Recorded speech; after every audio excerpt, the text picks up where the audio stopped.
వలసలు ఎక్కువైనాయి గల్ఫ్కు.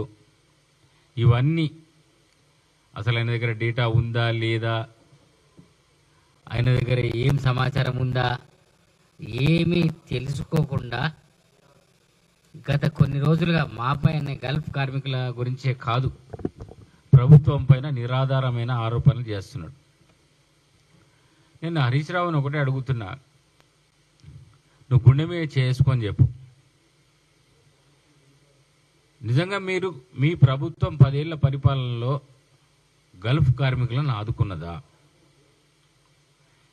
ఎన్నికల సమయంలో 2014 ఎన్నికల సమయంలో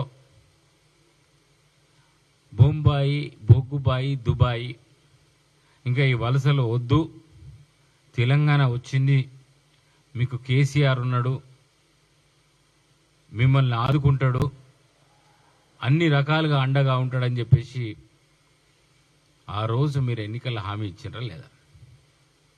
హామీ ఇచ్చిన తర్వాత గల్ఫ్ కార్మికులకు ఒక మేనిఫెస్టో పెడతాం, 500 కోట్ల రూపాయల స్పెషల్ ఫండ్ పెడతాం, వాళ్ళని అన్ని రకాలుగా ఆదుకుంటాం, ఇంకా మొత్తం వాళ్ళ బాధలు తీరుస్తాం, ఇక వాళ్ళ కష్టాలు తీరుస్తాం, అన్నీ మేము చూసుకుంటామని చెప్పేసి వాళ్ళకు మాయ మాటలు చెప్పి ఎన్నో రకాలుగా వాళ్ళకి మభ్యపెట్టి అధికారంలోకి వచ్చిన తర్వాత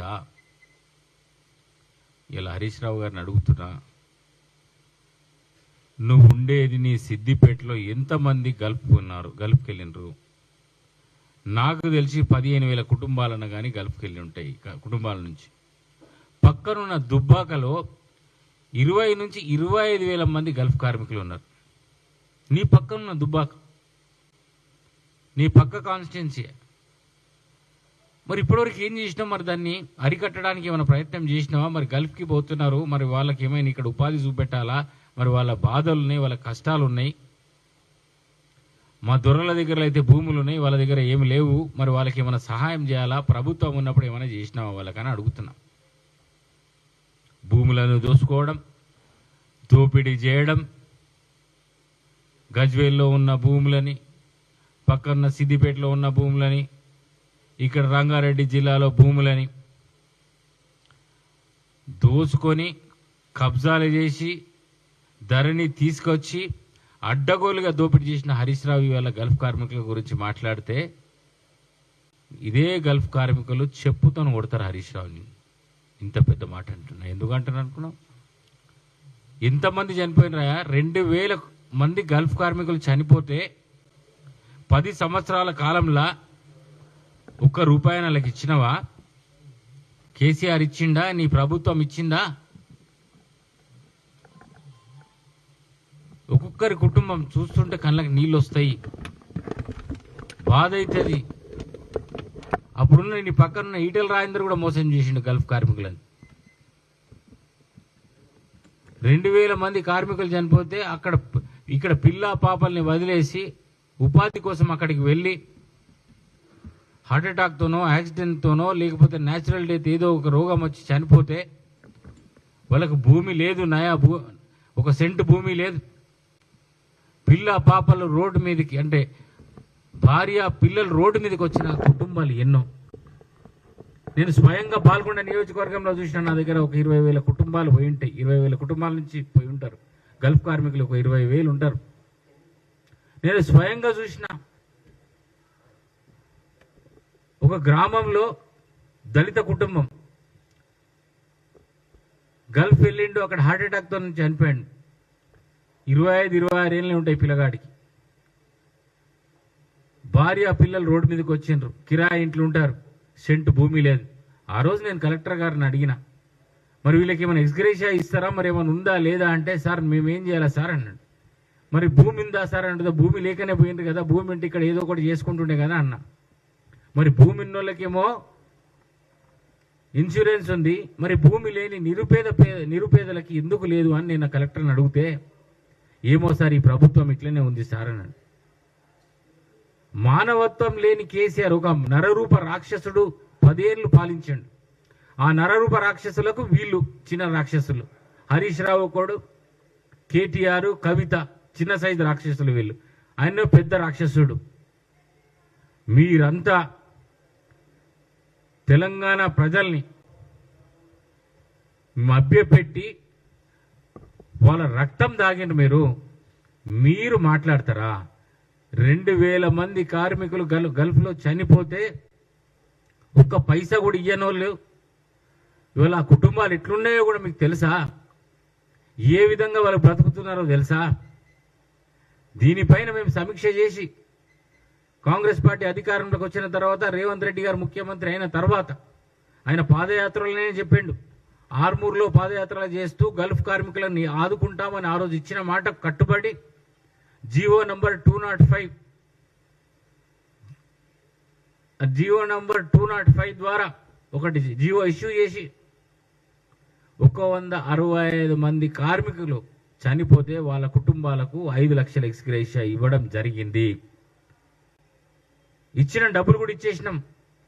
సుమారుగా 10 కోట్ల రూపాయలు ఆల్రెడీ ఇవ్వడం జరిగింది. ఇలా 165 కుటుంబాలు ఇవాళ రేవంత్ రెడ్డి గారు ముఖ్యమంత్రి అయిన తర్వాత మమ్మల్ని ఆదుకున్నాడని చెప్పేసి వీళ్ళ ఒక మానవత్వం కలిగిన ముఖ్యమంత్రి, మానవీయ కోణంలో ఆలోచించి ఇలా గల్ఫ్ కార్మికులకు ఎక్స్గ్రేషియా ఇచ్చినాం. అదేవిధంగా ఆ కుటుంబాలకు ఆ పిల్లలకు కూడా గురుకుల పాఠశాలలో ప్రవేశం కూడా కల్పిస్తున్నాం. వాళ్ళకు ప్రాధాన్య పద్ధతిలో మనం ప్రవేశం కల్పిస్తున్నాం. ఇది మేము చేస్తున్న గల్ఫ్ కార్మికులకు ఇలా గల్ఫ్ అడ్వైజరీ కమిటీ కమిట్మెంట్తో చిత్తశుద్ధితో ఇవాళ గల్ఫ్ కార్మికులకు ఆదుకోవడానికి మేము చేస్తున్న కృషి, మేము చిత్తశుద్ధి కృషి చేస్తున్నాం. హరీష్ రావు, నీలా కాదు మాయమాటలు చెప్పడం, మాయమాటలు చెప్పి ప్రజల సొమ్మును దోచుకొని ప్రగతి భవన్ కట్టుకొని, ప్రజల సొమ్ముతో ప్రగతి భవన్ ఎంత పెద్దగా ఉందండి. ప్రగతి భవన్ రాజుల కాలంలో కట్టుకుంటుండే అట్లా మహల్లు, రాజమహల్ లాగుంది. అది ఎవరి సొమ్ము? ప్రజల సొమ్ము. నీ ఇంట్లోకి వెళ్ళి తీసుకొచ్చి పెట్టిండా? మీ మామ తీసుకొచ్చి పెట్టిండా?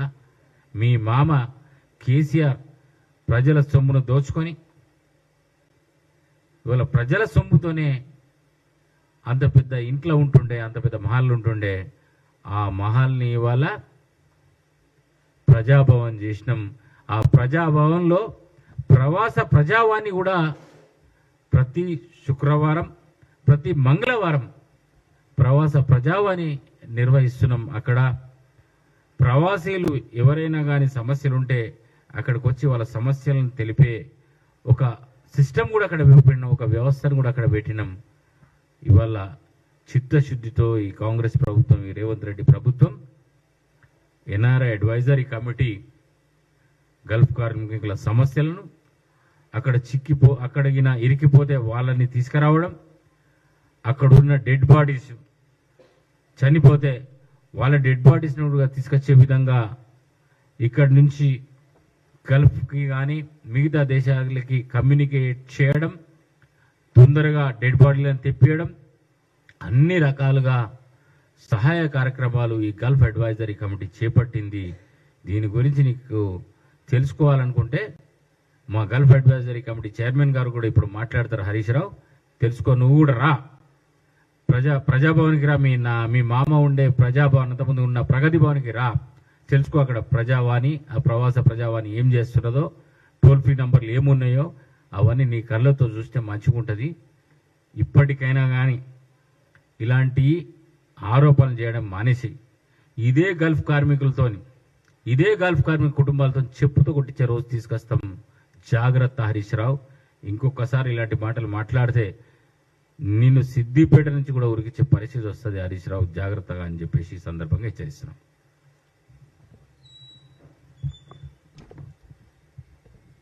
మీడియా మిత్రులకు నమస్కారం. నిన్న హరీష్ రావు గారు ఒక ప్రెస్ నోట్ రిలీజ్ చేయడం అనేది చాలా బాధాకరం అనిపించింది. హరీష్ రావు గారు మాజీ మంత్రివర్యులు, ప్రస్తుతం శాసనసభ్యులు, అలా దిగజారి మాట్లాడటం అనేది కొంతవరకు సరైనది కాదు.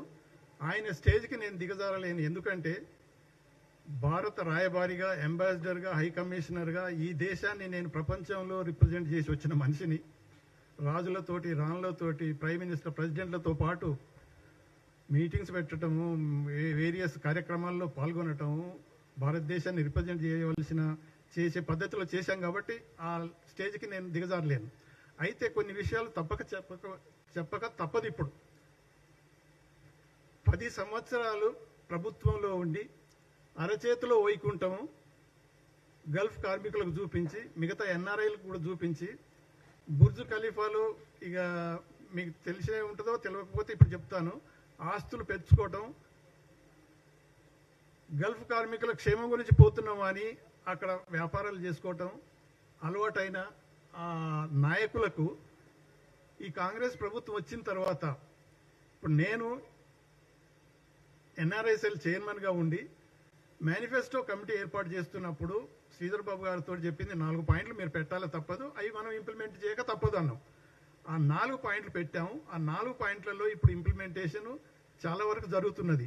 ఎలా అంటే కోర్స్ గల్ఫ్ బోర్డ్ అనేది అంటే ఫార్మేషన్లో ఉంటుంది, కానీ ఎన్ఆర్ఐ అడ్వైజరీ కమిటీ ఏర్పడి 6 నెలలు, నిన్నటికే 6 నెలలు అయింది ఎగ్జాక్ట్గా.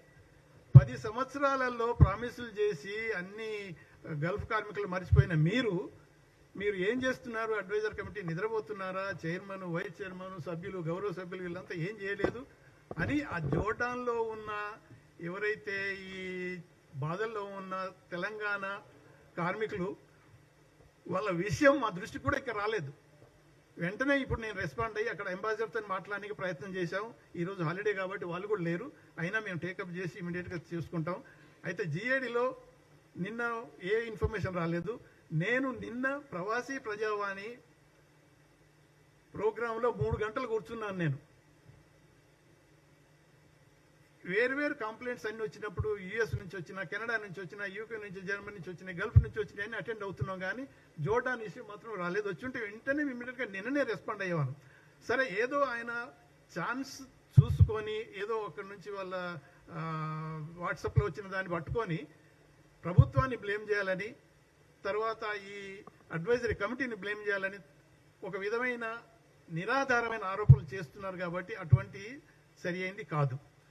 మన ఇప్పుడు అనిల్ గారు అన్నట్టు 165 మందికి గల్ఫ్ అంటే గత డిసెంబర్ నుంచి ఏదైతే ప్రభుత్వం ఏర్పడిన తర్వాత ఇప్పటి వరకు మనం 165 మంది కార్మికులకు చనిపోయిన ఫ్యామిలీ ఏదైతే ఉంటుందో 5 లక్షల ఎక్స్గ్రేషియా ఇచ్చాము. భారతదేశంలో ఎక్కడ ఇటువంటి ఏర్పాటు లేదు, ఇంక్లూడింగ్ కేరళ మోడల్ స్టేట్ అంటున్నాం, కానీ కేరళలో కూడా లేదు. అయినా ఇప్పుడు మనం ఇచ్చాము. ఇంకా 25 ఆల్రెడీ అప్లికేషన్స్ ఏదైతే ఉన్నాయో మా దృష్టికి వచ్చింది, ఆల్రెడీ ప్రాసెస్లు ఉన్నాయి, అవి కూడా అయిపోతుంటుంది. సరే, వారు చెప్పారు ఏదైతే వెల్ఫేర్ యాక్టివిటీస్ మనం స్టార్ట్ చేసామనేది అవి కంటిన్యూ అవుతాయి. కాకపోతే ఏంటంటే 1-2 విషయాలు మీకు చెప్పేది ఏంటి, రైతు బంధు అని తీసుకొచ్చారు. అప్పుడు గల్ఫ్ కార్మికులకు రైతు బంధు ఇవ్వలేదు. అది వాళ్ళు వచ్చి గల్ఫ్ నుంచి వచ్చి తీసుకోవాలన్నారు. ఈయన ఇచ్చే 10,000కు గల్ఫ్ నుంచి రావటం ఏంటి, అక్కడ లీవ్ ఎక్కడ దొరుకుతుంది, ఎయిర్ ఫేర్స్ అని 20,000కు తక్కువ పడదు. అది ఎలా అవుతుంది అని మేము రిప్రజెంట్ చేసి ఒప్పుకోలేదు. నేను మన భీమిరెడ్డి గారు హైకోర్టు పోయి చీఫ్ జస్టిస్ బెంచ్లో పెట్టేసి ఇమ్మీడియట్గా గవర్నమెంట్కు ఆర్డర్స్ ఇప్పించాం. వాళ్ళు ఎలా వస్తారు, వాళ్ళ అకౌంట్లోకి మీరు ట్రాన్స్ఫర్ చేయండి అని, వాళ్ళ ఫ్యామిలీ అకౌంట్కైనా వాళ్ళ సొంత అకౌంట్కైనా ట్రాన్స్ఫర్ చేయండి. అయినా కానీ చేయలేదు. లాస్ట్ డే వరకు అలానే తీసుకొచ్చి కంటెంప్ట్ ఆఫ్ కోర్టుకు పోతుంది అనే కానీ వెంటనే రిలీజ్ చేశారు, ప్రెషర్ పెట్టడం వల్ల. అలానే కాకుండా ఈవెన్ ఖతార్ అటువంటి దేశాలలో మినిమం వేజెస్ కూడా తగ్గిస్తే గవర్నమెంట్ ఆఫ్ ఇండియా కూడా ఒప్పుకొని రికమెండ్ చేసింది. కానీ మన భీమిరెడ్డి గారు ఎంటైర్ గ్రూప్ పోయి ఢిల్లీలో కూర్చొని అలా తప్పు మన కార్మికులకు అలా జరగకూడదని ఫైట్ చేసి మినిమం వేజెస్ పెంచడం జరిగింది. అంటే ఇటువంటి కార్యక్రమాలన్నీ చేస్తున్నాం. అదే మీ అనిల్ గారు చెప్పారు కదా, దుబాయ్లో చనిపోయిన 2 అంటే పాకిస్తానీ ఎంప్లాయీ మన 2 కార్మికులను చంపినప్పుడు అక్కడ దుబాయ్ కన్సులేట్ జనరల్తో మాట్లాడి తర్వాత డెడ్ బాడీస్ వితిన్ 3 daysలో తెప్పించాం. మీకు అందరికీ తెలుసు కదా, శ్రీదేవి అంత పెద్ద సీనియర్ యాక్టర్ చనిపోయినప్పుడు కూడా it took more than 1 week. కానీ ఇది మాత్రం మన కార్మికులను వెంటనే మోటార్ మీద తెప్పించాలని అనిల్ గారు కూడా వచ్చారు. మేమంతా పోయాం ఎయిర్పోర్ట్కు, అప్పటికప్పుడు అన్ని రిలీజ్ చేయించి వాళ్ళ ఊరికి పంపించి అవన్నీ ఏర్పాటు చేయించారు. అంటే ఇటువంటి అన్ని కార్యక్రమాలు వాళ్ళు కళలో కూడా ఊహించి ఉండరు. ఒక్క విషయం ఇది చెప్తున్నాను, కోవిడ్ టైంలో అక్కడి నుంచి మా కార్మికులందరూ రిటర్న్ వస్తున్నారు. మన గవర్నమెంట్ వాళ్ళకి హెల్ప్ చేయడం కాదు, ఫ్లైట్లు అరేంజ్ చేయలేదు. మేము కేరళ అసోసియేషన్స్ మిగతా ఎన్జిఓస్ తోటి కలిసి ఫ్లైట్లు అరేంజ్ చేస్తే ల్యాండింగ్ పర్మిట్ ఇవ్వలేదు మన ప్రభుత్వం. అప్పుడు నేను మన ఉత్తమ్ కుమార్ గారు టీపీసీసీ ప్రెసిడెంట్గా, నేను ఎన్ఆర్ఎస్ఎల్ చైర్మన్గా సీఎం గారితో టేకప్ చేసి లెటర్లు రాసి ఫాలోఅప్ చేసిన తర్వాత 4-5 రోజుల తర్వాత ఓకే అన్నారు. అయినా కానీ వాళ్ళు దిగిన తర్వాత వాళ్ళని తీసుకుపోయి క్వారంటైన్ అని స్పెషల్ వాళ్ళ హోటళ్లలో పెట్టుకొని డబ్బులు వసూలు చేయడం మొదలుపెట్టి, ఇటువంటి కార్యక్రమాలలో ఇన్వాల్వ్ అయిన మీరు ఈరోజు ఇంత సర్వీస్ చేస్తున్నాం మేము, మమ్మలను ఏలుబెట్టి చూపి అక్యూజ్ చేయడం అనేది చాలా దురదృష్టకరమైన విషయం. ఇటువంటి దిగజారుడు పనులకు హరీష్ రావు గారు ఇక ముందు మీరు ఇటువంటి వాటికి పాల్పడకూడదని ఒక విధమైన హెచ్చరిక ఇస్తున్నాము. ఇంకా మీరు ఎన్నన్నా కానీ మా తరపు నుంచి, కాంగ్రెస్ ప్రభుత్వం తరపు నుంచి గల్ఫ్ కార్మికులకు చేయవలసిన క్షేమాలని చేస్తాము. నేను ఇక్కడ రీజనల్ పాస్పోర్ట్ ఆఫీస్ ఉన్నప్పుడు రోడ్ల మీద పడుకున్న వాళ్ళందరూ తీసుకొచ్చి పాస్పోర్ట్లు ఇచ్చాను గల్ఫ్ పోనీకి. అలాగే ఆ పాస్పోర్ట్ ఆఫీస్ కూడా కట్టించాము. ఢిల్లీలో కూడా జాయింట్ సెక్రటరీగా ఉన్నప్పుడు నాకు ఒక మన ఎన్ఆర్ఐ సెక్షన్లో ఉండేది. గల్ఫ్ వర్కర్స్ గురించి 24 గంటలు కష్టపడే మేము వాళ్ళ క్షేమాలకు మీరు అన్నా అనకపోయినా తప్పకుండా మేము గల్ఫ్ కార్మికులకు అండదండగా ఉంటాం పర్మనెంట్గా అని చెప్తూ మరి ఒకసారి మీరు ఇటువంటి దిగజాడు మాట్లాడకూడదని హెచ్చరిక చేస్తున్నాం. Thank you.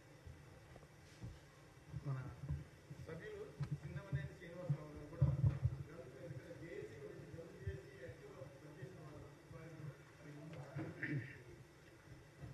మీడియా మిత్రులందరికీ పేరు పేరున నమస్కారాలు.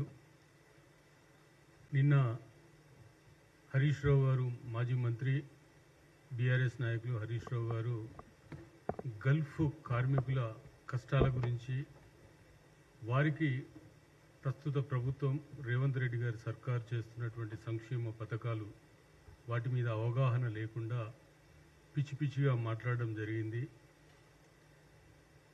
వారు గత 10 సంవత్సరాల వాళ్ళ ప్రభుత్వంలో గల్ఫ్ కార్మికులకు ఎంతో అన్యాయం చేసి వాళ్ళ పార్టీ పుట్టుకనే బొగ్గుబాయి, బొంబాయి, దుబాయ్ అనే నినాదంతో వాళ్ళ పార్టీ బేస్ చేసుకొని పుట్టింది.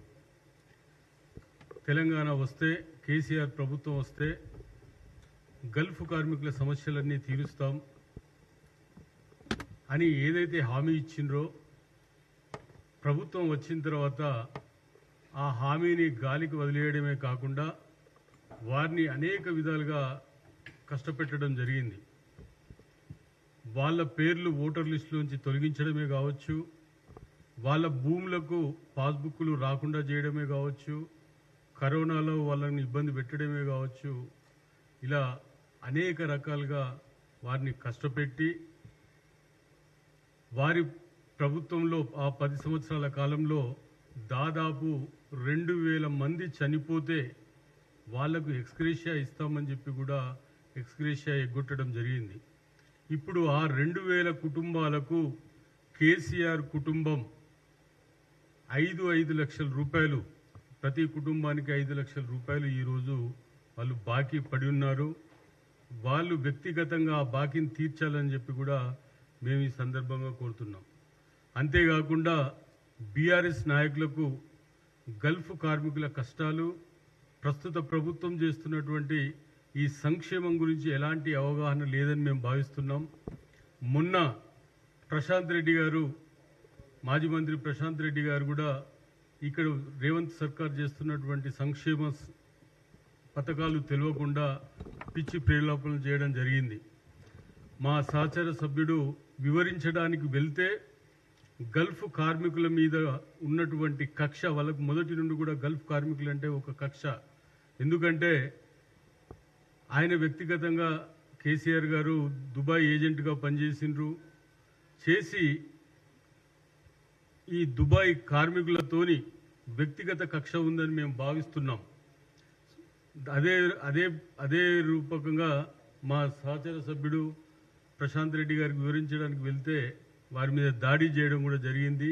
ఇదంతా, ఈ దాడిని మేము 15 లక్షల గల్ఫ్ కార్మికుల మీద దాడి జరిగిందనే భావిస్తున్నాం.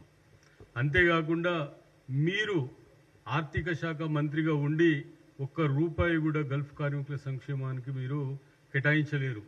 దీన్ని కూడా మేము తీవ్రంగా ఖండిస్తున్నాం. ఈరోజు ఇప్పటి వరకు దాదాపు 10 కోట్ల రూపాయలు గల్ఫ్ కార్మికుల కోసం వారి చనిపోయిన వారికి ఎక్స్గ్రేషియా ఇవ్వడం జరిగింది. ఈ రకంగా మేము చేసుకుంటూ వెళ్తుంటే మీరు గల్ఫ్ కార్మికులు అంటే 15 లక్షల కుటుంబాల ఓట్ల గురించి ఈరోజు మీరు పిచ్చి పిచ్చిగా ఆలోచన చేస్తుండ్రు. ఎప్పుడైతే మీ ప్రభుత్వం ఉన్నప్పుడు గల్ఫ్ కార్మికుల సంక్షేమం పట్టలేదు, మీరు ప్రభుత్వంలోంచి దిగిపోగానే మళ్ళీ గల్ఫ్ కార్మికులు మీకు గుర్తుకొచ్చింది.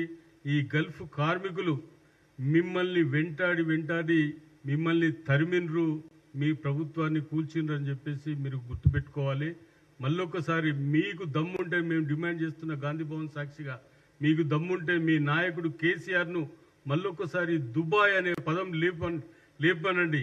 దుబాయ్ అనే పదం ఆయన నోటి నుండి వస్తే 15 లక్షల కుటుంబాలు తరిమి కూడా మిమ్మల్ని తరిమేసే పరిస్థితులు ఉన్నాయి. అదే కాకుండా మేము ఉద్యమం చేస్తున్న కాలంలో బీఆర్ఎస్ ఎమ్మెల్యేల ఇంటి ముంగట శవాలను పడుకోబెట్టి ఎన్నో ధర్నాలు చేస్తుంటే నాయకులందరినీ కూడా మీరు జైళ్ళలో పెట్టి అనేక రకాలుగా కూసోబెట్టుకున్నారు. ఇప్పుడు ఈ రకంగా మీరు పిచ్చి పిచ్చి ప్రేరేపణలు ఈ ప్రభుత్వం మీద చేస్తే మంచిగా ఉండదని చెప్పేసి మిమ్మల్ని హెచ్చరించడం జరుగుతుంది. Thank you.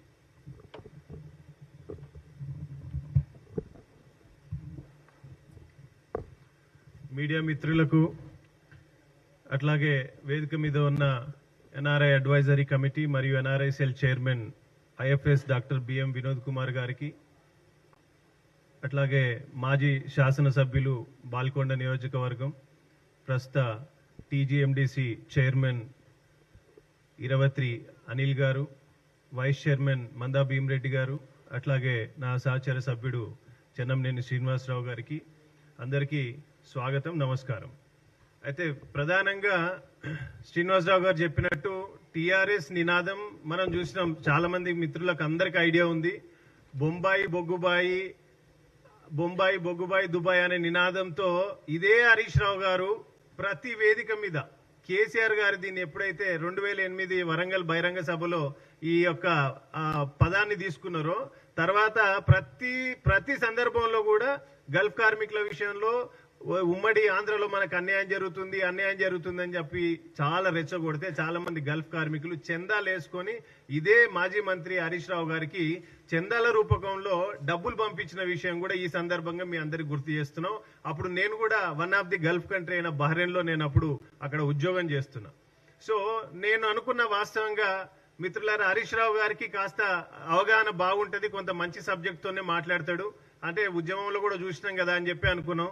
కానీ నిన్నటి ఆయన ప్రెస్ నోట్ చూసిన తర్వాత నాకు అసలు హరీష్ రావు గారి మీద అసలు అంటే ఇన్ని రోజులు ఈయన ఇంత బ్లైండ్ సబ్జెక్టుల మీద డిపెండ్ అయ్యిందా అనిపించింది. ఆయన చేసిన ఆరోపణలు ఏంటంటే ఎన్ఆర్ఐ అడ్వైజరీ కమిటీ ఏం చేస్తుంది, కమిటీ సభ్యులు ఏం చేస్తున్నారు, ఈ 12 మంది జోర్డాన్లు ఇరుక్కుపోతే వాళ్ళని కాపాడతలేరు అని చెప్పి అంటున్నాడు. అయ్యా అసలు 12 మంది జోర్డాన్ లో ఉన్నారన్న విషయం నీ దగ్గరకు వస్తే నువ్వు ఉత్తరం రాయాలి ప్రభుత్వానికి, లేదనంటే జోర్డాన్ లో ఉన్న వాళ్ళైనా ప్రభుత్వాన్ని నిర్దేశిస్తూ ఒక వీడియోనో లేకపోతే వాళ్ళ ఒక లెటరో రాయాలా. ఇవి రెండూ జరగలేదు. పోనీ కేంద్ర ప్రభుత్వానికి ఏమైనా ఇచ్చిరంటే అది లేదు. ఈ రెండు నిరాధారణమైనటువంటి ఆరోపణలతో ఈరోజు కమిటీ ఏం చేస్తుందని మీరు ప్రశ్నిస్తున్నారు. మీరు పరిపాలించిన 10 సంవత్సరాలలో 2280 మంది పైచీలకు గల్ఫ్ లో చనిపోతే ఒక్కరోజు ఒక కుటుంబాన్ని పరామర్శించలేదు, ₹1 ఎక్స్గ్రేషియా కూడా ఆ కుటుంబానికి ఇవ్వలేదు. పోనీ మేము ఉన్నామన్న భరోసాను కూడా మీరు ఒక్కనాడు ఒక ప్రెస్ లో గానీ కనీసం ఎప్పుడైనా బహిరంగ సభల్లో కూడా చెప్పలే. దుర్మార్గుల్లాగా వ్యవహరించి ఈ రోజు గల్ఫ్ కార్మికులను మోసం చేస్తే మా గల్ఫ్ గార్డ్ అంట మేము అనిల్ గారిని, వారు రేవంత్ రెడ్డి గారు పాదయాత్రలో ఉన్నప్పుడు ఆర్మూర్ సభలో కావచ్చు, తర్వాత రాహుల్ గాంధీ గారు కామారెడ్డికి వస్తే కామారెడ్డి సభలో గాని ఇట్లా పలు సందర్భాల్లో పెట్టించి ఈ మేనిఫెస్టోలో పెట్టించి ఈ సమస్యకి ఎక్కడో చోట ఫుల్ స్టాప్ పెట్టాలి. గల్ఫ్ కార్మికులు అంటే చాలా మంది ఏదో చిన్న చూపు చూస్తారు, కానీ వాళ్ళు ఎకానమీ జవాన్స్. ఇది గుర్తుపెట్టుకోవాలి మిత్రులారా. గల్ఫ్ కార్మికులు సంపాదించే సంపాదనలో 80% ఇండియాకు పంపిస్తారు. ఇతర దేశాల్లో ఉండే వాళ్ళు 30 నుంచి 40% పంపుతారు. ఒక్కో సందర్భాల్లో అది కూడా జరగదు. హైయెస్ట్ రెమిటెన్స్ ఈ రోజు మన తెలంగాణ రాష్ట్రానికి 2000 కోట్ల పైచీలకు వస్తుంది. ఆ ఉద్దేశంతో అనిల్ గారు వెంటబడి ఈ కార్యక్రమాన్ని ప్రతి సందర్భంలో ముఖ్యమంత్రి గారి దృష్టికి తీసుకెళ్లి చైర్మన్ గారు మందా భీమిరెడ్డి గారు వీళ్ళందరూ దాన్ని వెనకాల పడి ఈ రోజు మనకు ఒక జీవో సెప్టెంబర్ 16న జీవో నంబర్ MS 205 ఆ జీవో అనేది చరిత్రలో తెలంగాణ రాష్ట్రం ఆవిర్భవిస్తే ఎంత ఆనందపడ్డమో 15 లక్షల కార్మికుల కార్మికులలో అదొక పెద్ద పండగ అని చెప్పొచ్చు. ఎందుకంటే మనం ఊరికే జీవో ఇవ్వడమే కాదు, దానిలో 4 ప్రధాన అంశాలను కూడా యాడ్ చేస్తూ వాళ్ళ కుటుంబాలని ఆర్థికంగా గల్ఫ్లో చనిపోయిన ప్రతి కార్మిక కుటుంబానికి 5 లక్షల రూపాయల డిస్బర్స్మెంట్ కూడా జరిగింది ఎక్స్గ్రేషియా. ఆ కుటుంబాలు కూడా హ్యాపీగా ఉన్నాయి. దానికి ఒక డాక్యుమెంటరీ కూడా చేసినాము, దాన్ని మీడియా కూడా ఇచ్చినాం చాలా సందర్భాలలో. తర్వాత ఆ పిల్లలకు స్కూళ్లలో ఎడ్యుకేషన్ రీత్యా అడ్మిషన్ల ప్రారంభం కూడా చేయగలిగినాం. ఇట్లా రకరకాల అంశాల మీద మనం తీసుకున్నాము, ఆ కార్యక్రమాన్ని చేస్తున్నాం. అడ్వైజరీ కమిటీ ఏర్పాటు చేయాలి, దానికి ఇంకా అధ్యయనం చేసి ఇవాళ దేశంలో ఏ రాష్ట్రంలో ఈయన 5 లక్షల రూపాయల ఎక్స్గ్రేషియాని ఇవాళ తెలంగాణ ప్రభుత్వం ముఖ్యమంత్రి గారు రేవంత్ రెడ్డి గారు 5 లక్షల రూపాయలని మళ్ళీ ఎక్కడ కూడా పబ్లిసిటీ లేకుండా, మిత్రులారా ఈ సందర్భంగా ఒకటి గుర్తు చేయాలి, ఎక్కడైనా ఎవరైనా ఒక ఇట్లాంటి 5 లక్షల రూపాయల డిస్బర్స్మెంట్ చేస్తే పెద్ద హంగామా చేస్తారు. కానీ ముఖ్యమంత్రి గారు మనం ఆ బాధలో ఉన్న కుటుంబాలకి మనం ఆర్థిక సాయం చేస్తామన్నాము, చెయ్యాలి అని చెప్పి ఆ నిధుల్ని కూడా కలెక్టరేట్ నుంచి డైరెక్ట్ వాళ్ళ అకౌంట్లకు పంపించడం జరిగింది. This is the greatest activity మనం అందరం కూడా గుర్తు పెట్టుకోవాలి. ఎందుకంటే టీఆర్ఎస్ లో చూసినాం, ఏదైనా చిన్న పని చేస్తే పెద్ద పబ్లిసిటీ ఇవ్వడం వాళ్ళది ఒక చరిత్ర. కానీ ఇందాక మిత్రుడు శ్రీనివాసరావు గారు చెప్పినట్టు మీకు సమాచారం లేదంటే చెప్పండి రా నాయన, మేము సమాచారం తెచ్చిస్తామని చెప్పి మాజీ మంత్రి బాల్కొండ శాసనసభ్యుడు ఇప్పుడు ప్రస్తుతం ప్రశాంత్ రెడ్డి గారి ఇంటికి మేము పోతే మా మీద దాడి చేపించండి దుర్మార్గుడు. నేనేమంటున్నా, దుర్మార్గులేరా మీ ఇంటి మీదకి వస్తే మేము 10,000 మందితోనే వస్తుంటిమి, లేకపోతే మా అన్నకి చెప్తే అందరిని పంపించి మిమ్మల్ని తుప్పడ ఆపుతుండే. కానీ మా ఉద్దేశము మేము కార్మికులకు సేవ చేయాలన్న సంకల్పంతో మేము పనిచేస్తున్నాము. మా అనిల్ గారు ఒకటే చెప్పారు, మనం అందరం వాళ్ళు ఎక్కడున్నా కూడా హైయెస్ట్ మైగ్రేషన్ మా నియోజకవర్గం నుంచి ఉంది మిత్రులారా, మనం తప్పకుండా వాళ్ళకి సపోర్ట్ చేయాలి, సేవ చేయాలి. మనం అంతే ఎన్ఆర్ఐస్, నేను అమెరికాలో పనిచేసి వచ్చిన, మనమంతా డీసెంట్గా ఉండాలి, ఒక ప్రొఫైల్ బిల్డింగ్ యాక్టివిటీ చేయాలి, మనల్ని చూసి యువత రాజకీయాల్లోకి రావాలన్నారు. గూండాల్లాగా ప్రవర్తించి నా మీద దాడి చేసినటువంటి సంఘటన మీ అందరు చూసింది. మూర్ఖులారా, మీకు హరీష్ రావు గారు కూడా చెప్తున్న ఈ సందర్భంగా, అయ్యా నీకు ఇన్ఫర్మేషన్ లేదంటే చెప్పు, మేము ఏమేం చేసినామో మా భీమిరెడ్డి గారు మొన్న ఒక సోవెనీర్ కూడా చేసింది, మీకు ఈ సోవెనీర్ కూడా పంపిస్తాము. మేము సీఎం ప్రవాసీ ప్రజావాణి అని, మీరు గతంలో మీ మామని కలవడానికి ఇంతకుముందు ప్రగతి భవన్ అని ఉంటుండే కదా, దాన్ని ముఖ్యమంత్రి గారు ఇలా ప్రజాభవన్ గా చేశారు, ప్రజలందరూ వస్తున్నారు, మీరు కూడా తెలంగాణ బిడ్డనే, మీరు కూడా సీఎం ప్రవాసీ ప్రజావానికి రండి, వచ్చి సీఎం ప్రవాసీ ప్రజావాణిలో మేము ఏమేం కార్యక్రమాలు చేస్తున్నాం అనేది ఈ బుక్ ప్రచురించింది. సో దీనిలో అన్ని రకాల కార్యక్రమాలు ఉన్నాయి, ఏ దేశంలో ఎవరికి ఏం సహాయం చేసినాం, ఎంత నిబద్ధతగా పనిచేసినాం, 24 గంటలు ఎవరు మాకు ఫోన్లు చేస్తున్నారు, ఫోన్లు చేసిన నంబర్లు కూడా ఇస్తాం. బహుశా మీకు అవేర్నెస్ లేనట్టుంది, మీరు అవేర్నెస్ తెచ్చుకొని మాట్లాడండి. బహుశా ఆ ప్రెస్ నోట్ కూడా ఎవరు రాసిస్తే నువ్వు అది పంపినట్టును, దయచేసి ఆ మిత్రుని అడుగు, నీకు ప్రెస్ నోట్ రాసిచ్చిన ఆయనను ఆ ఇన్ఫర్మేషన్ తీసుకొని నాయన నన్ను కాంగ్రెస్ వాళ్ళు గల్ఫ్ వాళ్ళు చెప్పుదోనో కొడుతుర్రు, అనిల్ గారు చెప్పినట్టు మన నన్ను పిచ్చ తిడుతున్నారు, ఇంకోసారి ఇట్లాంటి దుర్మార్గమైన ప్రెస్ నోట్లు ఇచ్చి నన్ను తప్పుదో బట్టియే కానీ కూడా చెప్పమని ఈ సందర్భంగా గుర్తు చేస్తున్నాం. తర్వాత మా కమిటీ ఎప్పుడు కూడా చాలా చిత్తశుద్ధిగా పనిచేస్తుంది. తొందరలోనే కూడా ప్రభుత్వం ఇచ్చినటువంటి హామీ ప్రకారంగా ఎన్ఆర్ఐస్ కి ఒక వెల్ఫేర్ బోర్డు అనేది తప్పకుండా వచ్చే ప్రయత్నంలో దాన్ని అనిల్ గారు ముందుకు తీసుకుపోతున్నారు. మా చైర్మన్ గారు, భీమిరెడ్డి గారు, మా కమిటీ సభ్యులం అందరం ఒక టీమ్ గా చాలా నిబద్ధతగా పనిచేస్తున్నామని ఈ సందర్భంగా యావత్ మీడియా లోకానికి, ప్రజలకు, ఎన్ఆర్ఐలందరికీ కూడా తెలియజేస్తున్నాను. ధన్యవాదాలు. Thank you sir. ఒక 2 నిమిషాల్లో ముగిస్తే లాస్ట్. వేదికపై ఉన్న పెద్దలందరికీ నమస్కారం. బ్రీఫ్గా చెప్తాను. వైఎస్ రాజశేఖర రెడ్డి గారు ముఖ్యమంత్రిగా ఉన్నప్పుడు ఆనాటి ఉమ్మడి ఆంధ్రప్రదేశ్లో కాంగ్రెస్ ప్రభుత్వము గల్ఫ్లో చనిపోయినటువంటి వాళ్లకు కేస్ టు కేస్ బేసిస్లో మరీ పేదవాళ్ళు ఎవరైనా ఉంటే 1 లక్ష రూపాయలు ఇవ్వడం జరిగింది. ఇదే కేసీఆర్ ఆ ఉద్యమ టైంలో ఏమన్నాడు, బొగ్గుబాయి, బొంబాయి, దుబాయ్, నిధులు, నీళ్లు, నియామకాలు అనే ఒక ఉద్యమం చేసి అక్కడ బతుకమ్మలాడి అట్టిట్లా చేసి మాయా మంత్రాలు చేసి మోసం చేసి గెలిచి 10 సంవత్సరాల్లో ఏమి ఇయ్యలేదు. 2000 పైచిలకు మంది ఆయన పరిపాలనా కాలంలో చనిపోతే వాళ్ళకి 5 లక్షలు ఇస్తానని మోసం చేసిండు. లెక్కేస్తేంది 100 కోట్లు అవుతుంది. 100 కోట్లు బీఆర్ఎస్ అకౌంట్లో నుంచి మీ దగ్గర మూలినే ఉన్నాయి కదా, బాగా డబ్బులు తీసుకొని ఉన్నారు కదా, మీరు పర్సనల్గా బాకీ ఉన్నారు. ఆ 2000 మందికి మీ పర్సనల్ అకౌంట్, మీ పార్టీ అకౌంట్ నుంచి ఇవ్వాలి.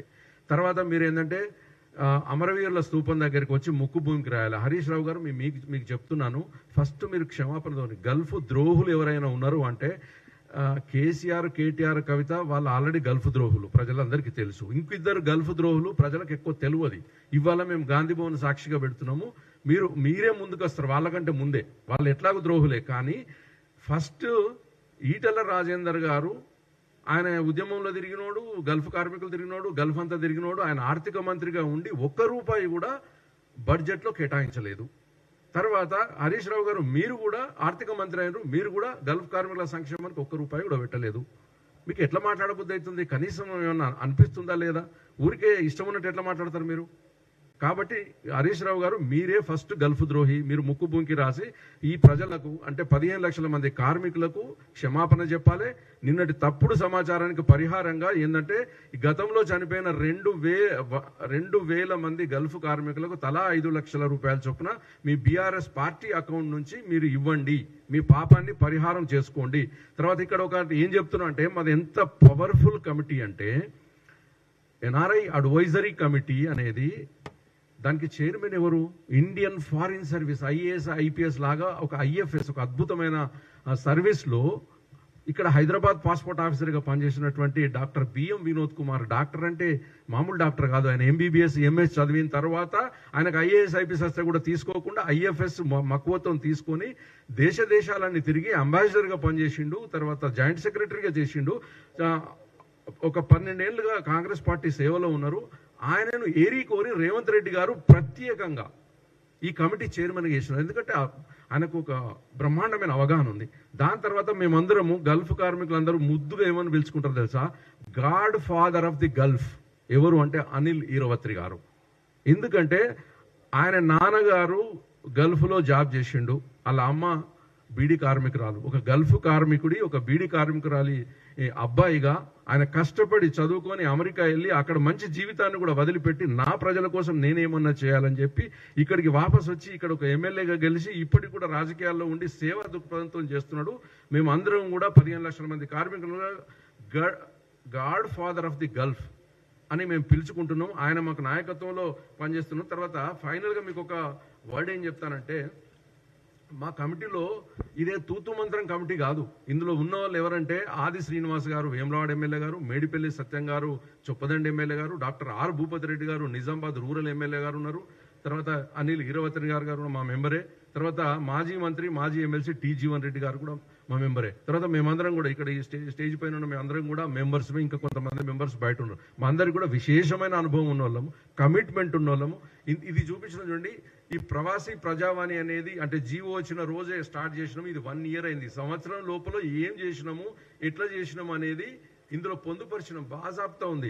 అయితే ఫైనల్గా హరీష్ రావు గారికి ఏం చెప్తున్నామంటే, మీ దగ్గర దమ్ము ధైర్యం ఉంటే వచ్చే అసెంబ్లీ సమావేశాల్లో గల్ఫ్ గురించి నువ్వు ఖచ్చితంగా మాట్లాడాలి, లేకపోతే పీరికోని కింద లెక్కేస్తాం. నువ్వేం మాట్లాడతావో మాట్లాడు, మా ప్రభుత్వం జవాబిచ్చిన సిద్ధంగా ఉంది. తర్వాత ఇక్కడ ప్రజాభవన్లో ప్రవాసీ ప్రజావాణి ప్రతి మంగళవారం, ప్రతి శుక్రవారం నడుతుంది. గల్ఫ్ బాధితులు ఎవరన్నా ఉంటే వాళ్ళ ఎంబడి తీసుకుని ప్రతిపక్ష పాత్ర పోషించు పోయి, నువ్వు వచ్చి కూర్చో. నీకేమైనా తెలియకపోతే అక్కడ అధికారులు ఉన్నారు, వాళ్ళు చెప్తారు. ఉట్టిగానే ఆధారాలు లేని మాటలు అయితే మాట్లాడకు. Okay, thank you.